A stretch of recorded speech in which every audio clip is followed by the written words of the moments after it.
보이스 피싱에 대해서 한 번씩 다 들어보셨을 것입니다. 전화나 통신을 이용해서 사람을 속여서 돈을 탈취하는 것을 우리가 보이스 피싱이라고 합니다.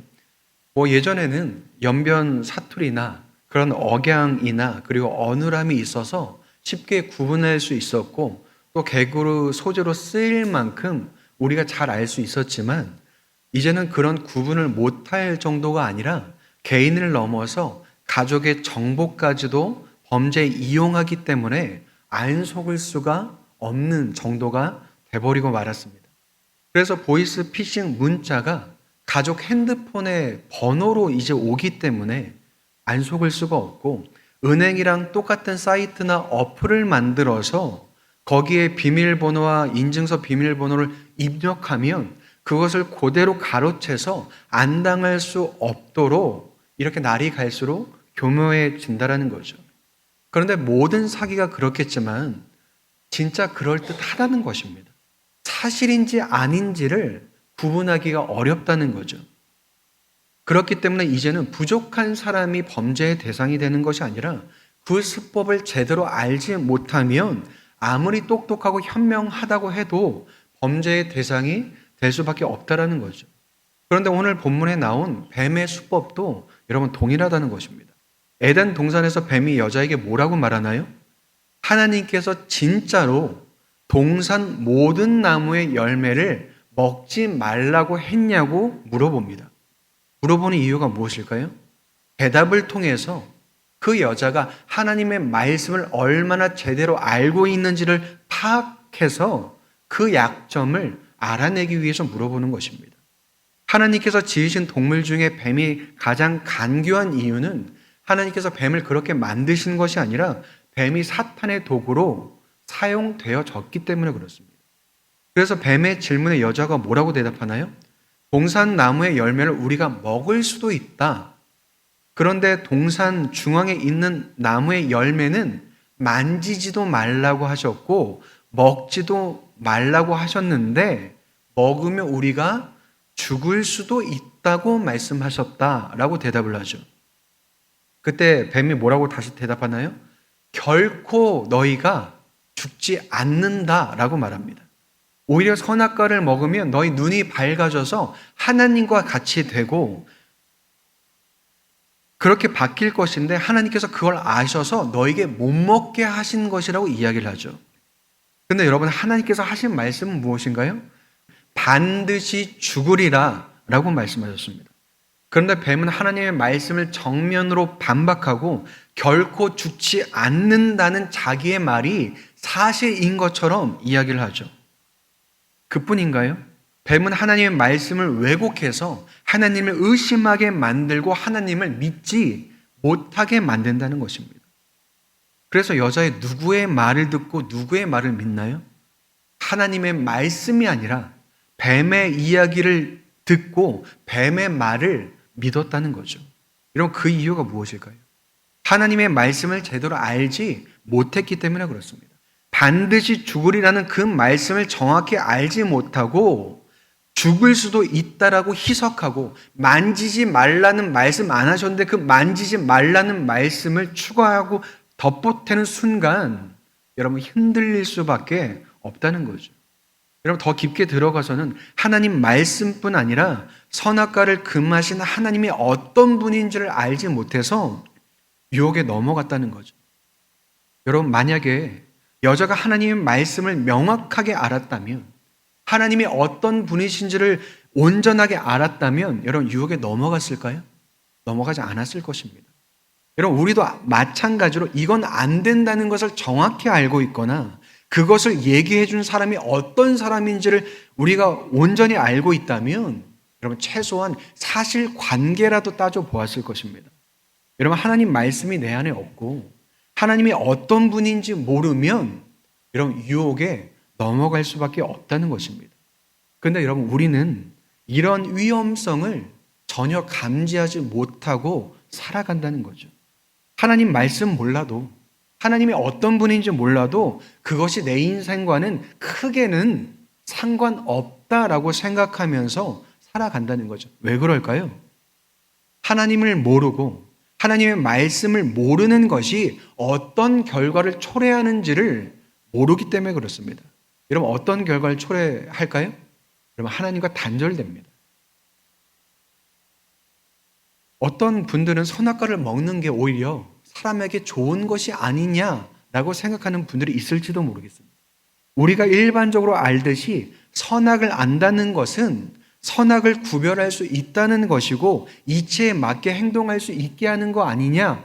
그러니까 선악과를 먹으면 선악을 구별하고 잘 사는 거 아니냐라고 생각할 수도 있습니다. 그런데 여러분, 선악과를 먹는다는 의미는 선과 악을 하나님을 통해서 아는 것이 아니라 내가 스스로 알겠다는 것입니다. 하나님 안에서 선악을 아는 것이 아니라 하나님 밖에서 내 힘으로 선악을 알고 내가 선악을 경험하고 내가 선악의 기준을 결정하겠다는 이야기입니다. 이게 무슨 말이냐면 여러분, 하나님을 버리고 내가 하나님이 되겠다는 이야기입니다. 하나님 없이도 하나님 말씀 모르고 하나님 어떤 분인지 몰라도 스스로 살아갈 수 있는 존재가 되겠다는 것입니다. 이런 뱀이 사람을 유혹한 이유가 무엇일까요? 단순히 하나님 말씀을 어기고 불순종해서 벌받고 죽게 되는 것이 목적일까요? 그렇지 않다는 거죠. 하나님으로부터 그들을 단절시키는 것이 여러분 사탄의 목적이었습니다. 그래서 아담과 하와가 지은 이 죄를 뭐라고 하냐면 원죄라고 이야기합니다. 영어로 말하면 오리지널 신입니다. 근원적인 죄라는 거죠. 뭐가 근원적일까요? 하나님과 분리되고자 하는 것이 죄의 근원이라는 것입니다. 그게 무슨 말일까요? 모든 죄의 시작이 하나님과 단절되는 데로부터 있다는 것입니다. 그렇다면 여러분, 죄의 결과가 무엇일까요? 로마서 5장 12절에 이렇게 기록되어 있습니다. 그러므로 한 사람으로 말미암아 죄가 세상에 들어오고 죄로 말미암아 사망이 들어왔나니 이와 같이 모든 사람이 죄를 지었으므로 사망이 모든 사람에게 이르렀느니라. 아담과 하와에게만 사망이 이른 것이 아니라 그들의 죄로 인해서 인류 전체에 사망이 이르렀다고 이야기하고 있습니다. 여러분, 왜 사망이 이르게 되었을까요? 죄가 사망을 요구할 뿐 아니라 하나님과 단절된 상태 자체가 여러분 사망의 상태이기 때문에 그렇습니다. 아담과 하와가 선악과를 먹은 거지. 나는 선악과 구경조차 못했는데 왜 우리까지 사망이 들어온 것이냐 하고 억울할 수도 있습니다. 이 내용을 설명할 때요, 대표성의 원리를 이야기 많이 합니다. 여러분, 우리 한일전 축구를 할 때 우리나라 선수들이 졌다면 우리나라가 진 걸까요? 아닐까요? 우리나라가 졌죠. 왜일까요? 내가 우리 팀 선수들을 내가 국가대표로 뽑지 않았다고 할지라도 우리 팀이 졌다면 그들이 우리의 대표이기 때문에 우리나라가 진 것과 동일하다는 거죠. 마찬가지로 아담과 하와를 내가 사람의 대표로 뽑지 않았지만 하나님께서 그들을 인류의 시작으로 대표로 세우셨기 때문에 그 모든 영향이 우리한테도 받게 됐다는 것입니다. 그리고 또 다른 시각에서 또 설명을 해보자면 만약 부모와 의절한 자녀가 있다면 이 자녀가 낳은 또 자녀는 이 부모와 어떻게 될까요? 분리될 수밖에 없겠죠. 그런데 이렇게 분리된 채로 계속 살아가면 이 가문은 결국 이 부모와 단절된 채로 살아가는 그런 가문이 되지 않겠습니까? 마찬가지로 하나님을 떠난 사람과 그 모든 후손이 죄와 사망에 거할 수밖에 없게 되었다는 이야기를 하고 있다는 것입니다. 그럼 우리가 또 어떻게 생각할까요? 그렇다면 하나님이 애시당초 선악과를 안 만들었으면 됐는 거 아닌가라고 생각하게 됩니다. 왜 하나님은 에덴 동산에다가 선악과를 두셔서 이 사단이 나게 만드셨냐는 생각과 원망이 떠오르죠. 여러분, 이 생각이 왜 떠오르는지 아십니까? 우리가 죄인이라 그렇습니다. 잘못한 아담과 하와뿐 아니라 하나님께도 책임을 묻는 것입니다. 여러분, 선악과는 주권의 상징입니다. 하나님과 사람이 교제하는 그곳에서 하나님의 하나님 되심을 나타내는 것이 선악과입니다. 그래서 사람을 시험하고자 두시는 것이 아니라 순종을 통해서 복 주시기 위해 주신 것이 선악과라는 거죠. 그런데 만약에 하나님께서 선악과 나무의 높이를 몇백 미터 정도 되게 그렇게 크게 만드셨다면 사람이 선악과를 먹을 수 있었을까요? 먹지 못했겠죠. 아니면 선악과를 돌로 만드셨다면 사람이 먹을 수 있었을까요? 못 먹었을 것입니다. 그런데 만약 하나님이 그렇게 하셨다면 하나님이 우리에게 진정한 자유를 주셨다고 말할 수 있을까요? 그렇지 못하다는 거죠. 만약 하나님께서 나를 어떠한 잘못도 죄도 지을 수 없는 존재로 만드셨다면 과연 그것이 하나님이 나를 신뢰하고 존중하고 자유로운 존재로 만드셨다고 말할 수 없다는 것입니다. 여러분, 하나님께서 우리를 존귀히 여기실 뿐 아니라 그에 걸맞는 자유와 의지를 주셨다는 거죠. 우리를 로봇으로 만들지 않으셨다는 것입니다. 그런데 여러분, 하나님께서 주신 그 존귀함과 자유를 우리가 어떻게 쓰고 있을까요? 하나님을 벗어나는데, 하나님이 주인이 아니라 내가 주인이 되는데 사용하며 살아가고 있다는 것입니다. 어떻게 알 수 있을까요? 내가 바라고 원하는 것이 하나님과 가까워지게 하는 것인지 멀게 하는 것인지를 여러분 보면 됩니다. 저마다 우리 삶 속에 소원하는 것들이 있죠. 그런데 그것이 나를 하나님과 가깝게 만드는 것이 아니라 멀게 만드는 것이라면, 혹은 하나님과 전혀 상관없는 소원이라면 여러분, 우리는 여전히 내가 주인이 되어서 살아가는 것입니다. 그렇다면 여러분의 소원은 하나님과 상관이 있습니까? 그 바라고 원하는 것이 하나님과 여러분을 가깝게 하고 있습니까? 그렇다면 하나님 안에서 하나님이 아닌 다른 것을 바라며 살아가는 것에 대해서 여러분 어떻게 생각하십니까? 어떤 부부가 살면서 배우자가 아닌 다른 이성을 원하거나 혹은 다른 것을 배우자보다 더 갈망한다는 것이 말이 안 될 정도로 틀린 이야기라는 걸 여러분 우리 모두가 알고 있습니다. 그렇다면 여러분, 하나님 안에서 하나님이 아닌 다른 것을 추구하는 것은 옳은 것일까요? 틀린 것일까요? 여러분, 틀렸을 뿐 아니라 죄라고 말씀하신다는 거죠. 여러분, 생명 대신 하나님이 아니라 다른 것을 추구한다는 것은 사망을 추구한다는 말이고요. 빛이신 하나님이 아니라 다른 것을 추구한다는 것은 어둠을 추구한다는 말과 똑같은 말입니다. 여러분, 나와 하나님과의 관계는 두 가지 선택밖에 없습니다. 어떤 것일까요? 하나님 안에 있는 것과 하나님 밖에 있는 것. 여러분, 이 두 가지밖에 없다라는 거죠. 믿음에는 중립이 없습니다. 하나님 안에 있지 않다면 하나님 밖에 있는 것이고, 하나님 밖에 있다면 하나님 안에 있지 못하다는 것입니다. 그래서 여러분, 하나님 아래에 있지 않다면 다른 어떤 것 아래에 우린 있다는 거죠. 그래서 내가 내 삶의 주인이 되어 살아가길 원한다는 것은 하나님이 아니라 내 마음대로 살아가며 하나님께 속하지 않겠다는 것입니다. 근데 여러분, 우리가 그것을 어떻게 느껴야 할까요? 위협적으로 느낄까요? 아니면 공포로 느낄까요?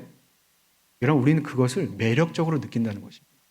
그것이 좋아 보이고 대단해 보이게 느낀다는 것입니다. 뱀의 모든 말을 듣고 나서 하와가 선악과를 어떻게 바라보는지 아십니까? 6절에 이렇게 기록되어 있습니다.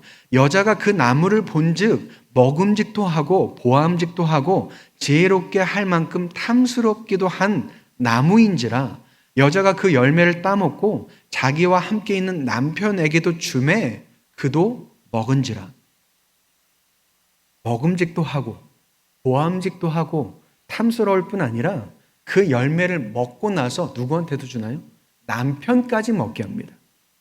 여러분, 내가 주인 되는 것을 매력적으로 느낄 뿐 아니라 다른 사람에게도 그 맛을 보게 한다는 거죠. 여러분, 세상이 우리에게 하는 일과 우리가 우리 주변의 사람들에게 하는 일과 여러분 동일하지 않을까요?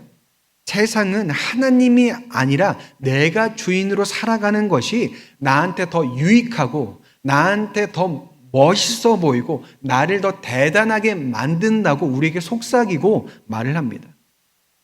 근데 여러분, 우리는 그 말을 듣기도 전에 이미 하나님을 버리고 내가 나의 주인으로 살아가는지도 모르겠습니다. 그래서 내가 생각하는 것과 세상이 말하는 바가 더 이성적이고 합리적일 뿐 아니라 더 좋다고 생각하며 살아간다는 거죠. 그래서 그것이 삶의 기준이 되어서 스스로에게뿐 아니라 다른 사람한테 뭐라고 말할까요? 너 그렇게 살면 안 된다고 말하죠. 지금 세상이 어느 때인데 하나님 타령을 하고 믿음을 타령하며 살아가고 있냐고 말을 한다는 거죠. 그럼 대표적인 상황이 무엇이 있을까요? 한국교회에서 한때 고3은 공부해야지 교회 가면 안 된다고 말했습니다. 교회는 대학 가고 나서도 실컷 갈 수 있으니 지금은 학원 가는 데 집중하고 독서실 가는 데 집중하고 공부하는 데 집중하라고 이야기했었습니다. 그리고 요즘은 많이 하지 않지만 수능 기도회도 있었습니다. 아이들이 좋은 컨디션으로 시험을 잘 보는 것은 중요하지만 마치 그 자리가 하나님과 가까워지길 원하는 자리가 아니라 세상에서 성공하길 원하는, 자기가 바라고 원하는 대학에 붙기를 원하는, 지극정성으로 수능 시간 내내 기도하는 그런 자리 아니었을까요? 교회가 아니라 공부를 택하고 세상을 택하라는 이야기를 들었던 그 아이들이 과연 대학에 가서 교회로 돌아왔을까요? 부모가 직접 하나님으로부터 단절시켜서 세상으로 내보냈는데, 그 생명을 끊어서 보냈는데 그 아이들이 교회로 돌아올까요? 그것이 회복되었을까요? 근데 그것보다 과연 그 부모는 하나님의 말씀을 알고 하나님이 어떤 분인지를 알았을까요? 만약 하나님의 말씀을 알고 하나님이 어떤 분인지를 알았다면 그렇게 행동하지 않았을 것입니다. 결국 자기가 주인으로 살아가는 삶을 자녀들에게 맛보게 한 것이고 자녀들에게 물려주고 만 것입니다. 여러분, 믿음이라는 것이 비이성적이고 비합리적이라고 생각하는 그 덫에 자기 자신뿐 아니라 가까운 사람들마저도 걸리게 했다는 거죠. 여러분, 왜 수많은 이들이 그 덫에 걸릴까요?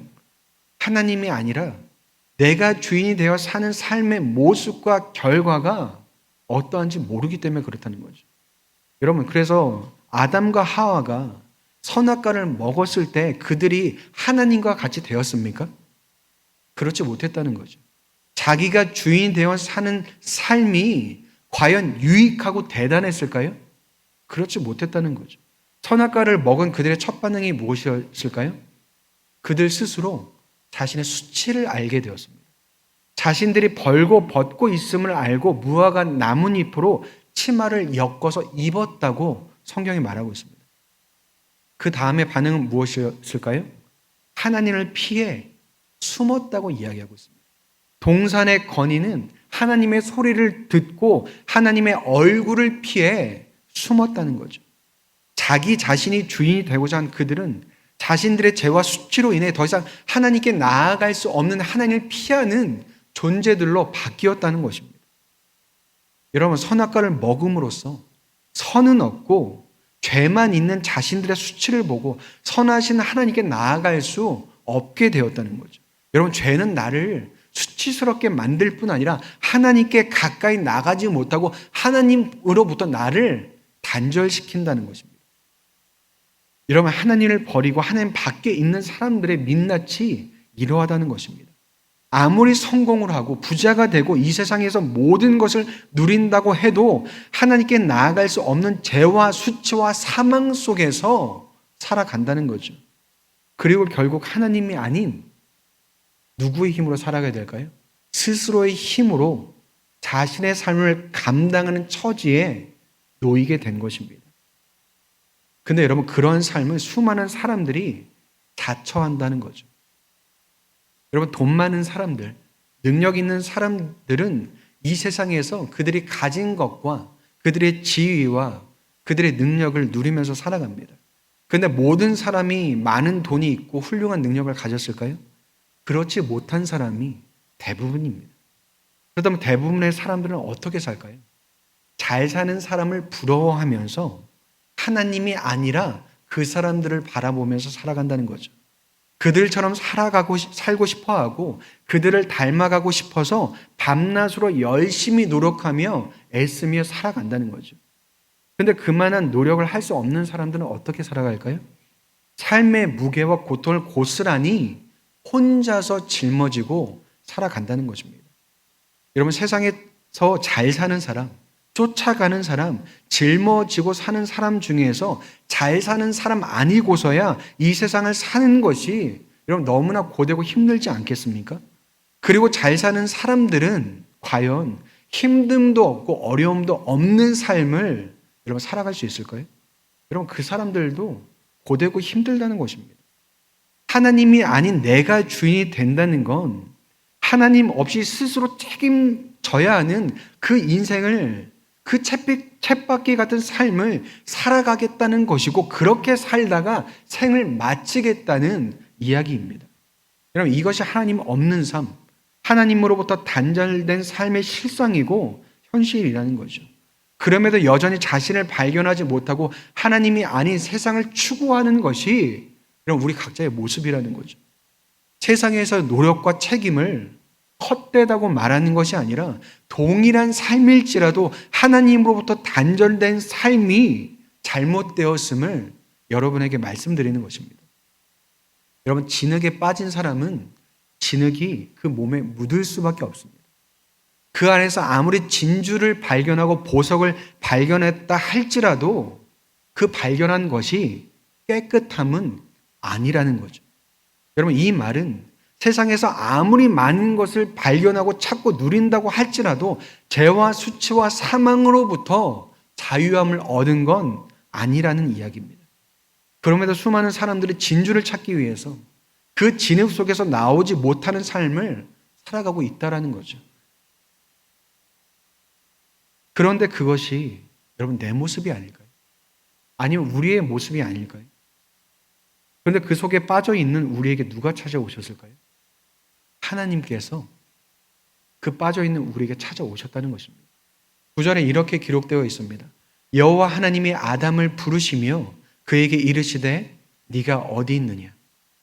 여러분, 하나님이요 아담의 이름을 부르시고 아담을 찾으십니다. 하나님께서 아담이 어디 있는지를 몰라서, 그의 상태가 어떤지 몰라서 그의 이름을 부르시고 그를 찾으셨을까요? 이미 그가 어디 있는지 어떠한 상태인지를 아심에도 불구하고 하나님께서 그를 찾아오셔서 그의 이름을 부르시고 그를 찾으셨다는 표현인 것입니다.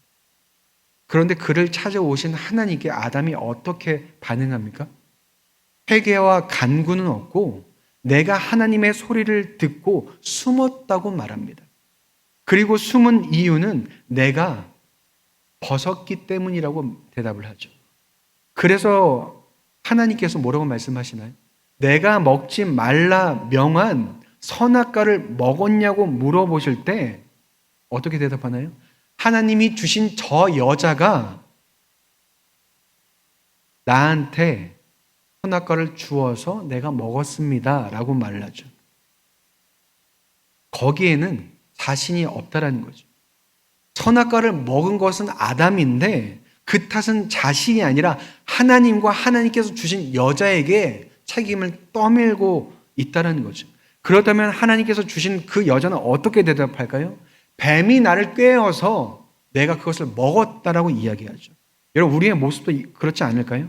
하나님이 주신 이 세상이 나를 이렇게 살게 했고 하나님이 주신 환경이 나를 이렇게 살게 했습니다. 그래서 세상이 그렇고 내 주변에 있는 사람들이 나를 그렇게 살게 했습니다 라고 말하지 않을 자신 있으십니까? 그래서 나는 죄가 없다고 변명하거나 혹은 이러한 세상에서 내가 어떻게 다르게 살 수 있습니까? 라고 따져 물을지도 모르겠지만 그 죄를 지은 건 누구인가요? 바로 내 자신이라는 것입니다. 하나님 대신 내가 주인이 되고 하나님 대신 내가 세상을 선택했다라는 거죠. 그래서 어떤 벌을 받나요? 남자는 평생토록 수고해야만 그 땅에서 나는 소산을 먹고 여자는 해산하는 수고를 해야만 자녀를 낳고 또 그 관계가 틀어져서 다스림을 받아야 하는 처지에 이르게 되고 뱀은 배로 다니고 흙을 먹어야 한다고 말씀하시죠. 여러분, 여기서 우리가 보아야 될 것은 우리에게는 자유만 있는 것이 아니라 책임이 뒤따른다는 사실을 발견해야 됩니다. 자유에 대한 책임을 우리 각자가 하나님 앞에서 져야 한다는 거죠. 하나님이 아닌 내가 주인이 되어 사는 삶의 책임을 반드시 하나님 앞에서 져야 한다는 것입니다. 만약 하나님이 안 계시다면 하나님을 주인으로 여기며 사는 것이 미련한 일이 되겠지만, 하나님이 계시다면 나를 주인으로 사는 것은 이런 미련한 일일 수밖에 없다고 오늘 말씀은 말하고 있는 것입니다. 그런데 아담과 하와에게 찾아오신 하나님께서 하신 또 하나의 말씀이 무엇일까요? 우리 오늘 15절 말씀 같이 읽어볼까요?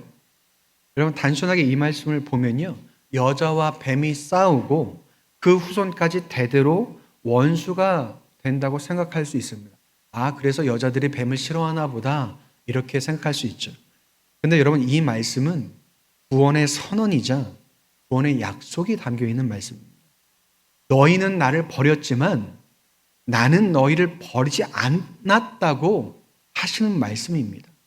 사람의 죄가 시작된 자리에서 하나님께서는 구원을 말씀하시고 구원으로 답하셨다는 거죠. 그래서 복음의 시작 창세기 3장 15절을 우리가 뭐라고 부르냐면 원복음이라고 부릅니다. 그래서 이 말씀 가운데 누가 등장하는지 아십니까? 그 창세기, 하나님께서 창조하신 그때에 바로 예수 그리스도가 이 말씀 가운데 드러난다는 거죠. 여자의 후손이라는 표현이 바로 예수님을 가리키는 표현입니다. 여자의 후손이 너의 머리를 상하게 하고 너는 그의 뒤꿈치를 상하게 한다는 것은 사탄이 일시적으로 예수님께 고난을 주겠지만 예수님께서는 사탄을 멸하시고 승리하실 것이며 죄와 사랑망으로부터 너희를 구원할 것이라는 그 약속과 복음의 말씀이 바로 창세기 3장 15절에 새겨져 있는 것입니다. 여러분, 하나님께서는 이 약속을 말씀으로만 주지 않으셨습니다. 어떻게 또 주셨을까요? 그 약속을 직접 눈으로 볼 수 있는 은혜로 입히셨습니다. 그것이 무엇일까요? 바로 가죽옷입니다. 21절에 보면 하나님께서 아담과 그의 아내를 위해 가죽옷을 지어 입히셨다고 말하고 있습니다. 여러분, 가죽은 동물이 희생당하고 생명을 취해야만 얻을 수 있는 것입니다. 생명 없이, 희생 없이 그냥 얻을 수 있는 것이 아니라는 거죠. 그런데 그것으로 옷을 지어서 그들을 입히셨다는 것은 예수 그리스도의 생명과 희생으로 그들뿐 아니라 우리의 죄와 수치를 가리실 것을 직접 보여주시고 약속하신 것을 그 옷으로 입혀서 보여주신 것입니다. 그래서 여러분, 가죽옷은 복음의 모형이 되는 것이고요, 십자가는 복음의 완성이 되는 것입니다. 여러분, 우리는 살아가면서 매 순간마다 너무나 또 쉽게 하나님을 버리고 포기하지만 하나님께서는 단 한순간도 우리를 포기하지 않으신다는 것입니다. 여러분, 이 관계를 뭐라고 표현할 수 있을까요? 이 세상에서 가장 큰 것이 부모의 사랑이라고 말하는데 그 사랑과도 비교될 수 없는 사랑으로 우리를 덮으시고 입히시고 구원하시고 약속하신다라는 거죠. 여러분, 그럼에도 이 내용이 성경 내내 반복됩니다. 어떤 게 반복될까요? 태초부터 시작된 하나님의 사랑과 하나님을 사랑하지 않는 사람의 모습이 성경에 계속해서 반복적으로 등장한다는 거죠. 그럼에도 하나님께서는 어떻게 하실까요? 늘 심판보다 은혜와 사랑을 먼저 주시는 하나님을 우리는 발견할 수 있다는 것입니다. 그런데 우리에게 그 은혜와 그 사랑이 너무나 익숙해져서 하나님을 너무 쉽게 생각하는 것은 아닌지, 은혜를 은혜로 알지 못하고 사랑을 사랑으로 알지 못하고 은혜를 방종으로 사용하는 것은 아닌지 여러분, 우리가 돌아보아야 한다는 거죠. 여러분, 가죽 옷을 입히시고 구원의 은혜를 허락하셨다는 것은 여러분, 망망대해와 같은 바다에 빠져있는 나에게 구명조끼를 입히신 것과 비슷합니다. 아직 구조선에 올라탄 것은 아니지만 이제 더 이상은 그 바다에 빠져 죽지 않도록 하셨다는 거죠. 그렇다면 여러분, 우리는 그에 합당한 삶을 살아가야 하는 것 아니겠습니까? 여전히 파도가 치고 바람이 불고 낮에는 뜨겁고 밤에는 추울지라도 거기서 내가 수영 선수 출신이라고 스스로를 의지하는 것이 아니라, 아니면 그 수영 선수를 부러워하면서 팔을 저으며 발을 구르는 것이 아니라, 혹은 수영 못한다고 자포자기하는 것이 아니라 구명조끼 입은 사람 같이 구원의 삶을 여러분 우리가 살아가야 한다는 거죠. 그래서 구명조끼 입고 내가 가고 싶은 대로 헤엄쳐 가는 것이 아니라 구명조끼 입은 것을 감사하고 그 자리에서 내 자리를 지키면서 주변에 도울 수 있는 사람들을 돕는 것이 여러분 마땅한 구원의 삶의 모습이 아니겠습니까? 나에게 구명조끼와 같은 구원의 은혜와 사랑을 베푸신 하나님을 바라보고 이 세상에서 구원받은 자로서의 삶을 여러분 살아가야 한다는 거죠. 그렇다면 여러분 하나님을 신뢰하시길 바랍니다. 하나님을 신뢰하지 못하겠다면 하나님께서 베푸신 구원을 신뢰하고 하나님의 사랑을 신뢰하고 그 십자가를 신뢰하시길 바랍니다. 그리고 그 하나님의 말씀으로 하나님을 신뢰하고 그 말씀을 인정하십시오. 반드시 죽으리라는 말씀을 죽을 수도 있다로 희석하거나 만지지도 말라는 말씀으로 왜곡하고 잘못 기억하지 말고 그 말씀을 기억하고 온전히 새겨서 하나님이 어떤 분인지 똑바로 알고 믿고 살아갈 수 있도록 여러분 하십시오. 그래서 말씀을 가까이 하고 하나님을 가까이 하시며 살아가십시오. 그리고 이 말씀이 창세기 3장에 있다는 것을 기억하면서 이 말씀이 우리의 근원이 되며 믿음의 기초가 된다는 사실을 다시 한번 기억하셨으면 좋겠습니다. 여러분 하나님께서 죄가 시작된 그 자리에서 구원으로 답하셨다는 이 내용이 없으면 믿음이 성립되지 못한다는 것을 여러분 우리는 알아야 됩니다. 그렇다면 내가 주인이 아니라 하나님이 내 삶의 주인이 되시며 하나님과 단절된 삶이 아니라 영원히 연결된 삶을 소망하며 날마다 하나님 안에서 살아가는 저와 여러분이 되어야 한다는 것입니다. 이 말씀을 기억하면서 이 한 주간을 살아가는 저와 여러분 되시기를 축복드립니다.